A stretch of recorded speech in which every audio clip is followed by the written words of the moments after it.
I am Chris the Urban Legend Culley. I am the Bamma USA 145-pound champion, and May 31st I'll be fighting at Commerce Casino for Badbeat 9.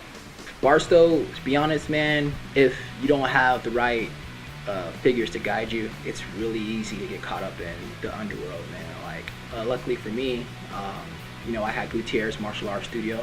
That's where I started out doing karate and kung fu.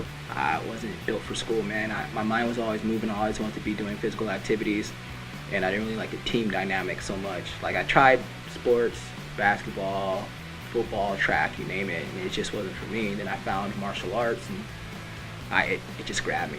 And it kind of helped me transcend from the small town mentality through martial arts, like even from karate, jiu-jitsu tournaments. I got to travel around California.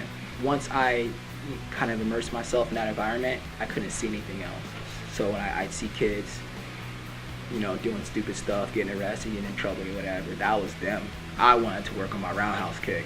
If I was in the game mentally, then I was always on fire. As soon as I fell off mentally, that's when I started losing fights or had like a bad streak.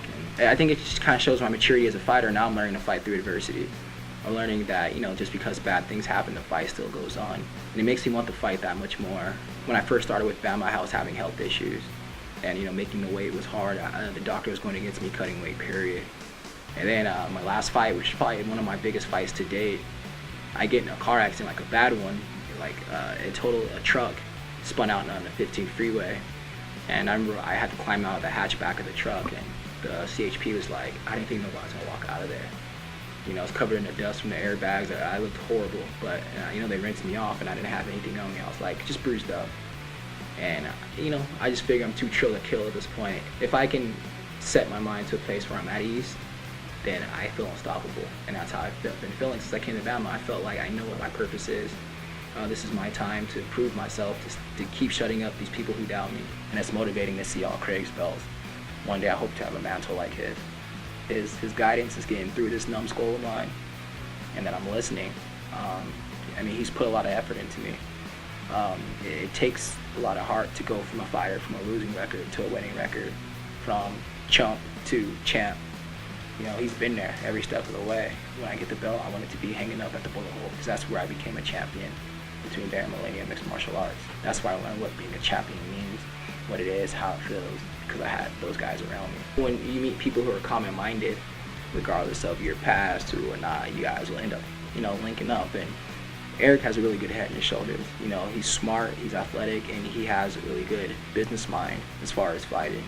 He knows, he's realistic, and he doesn't sugarcoat stuff. And it's good to have guys like that in your camp, because Eric will tell me, hey man, it's the third time I done swept you, Chris. You gotta learn this sweep, dog. You gotta learn this defense. And when we train together, whether it be kickboxing or jiu-jitsu, he gives his best because he wants me to do the same.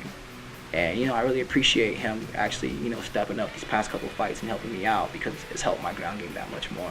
Bamma USA is the best promotion I fought for thus far. It's honest, it's real, it's tough fights. I ask for worthy opponents, I get worthy opponents. I have a good rapport with the matchmakers, the promoter. Badbeat 9, I'm gonna keep it all the way true. Bring my championship belt back home to the HD. The fans can expect a trill monster in that cage, trying to devour some poor little kid who shouldn't have signed a contract to fight a demon.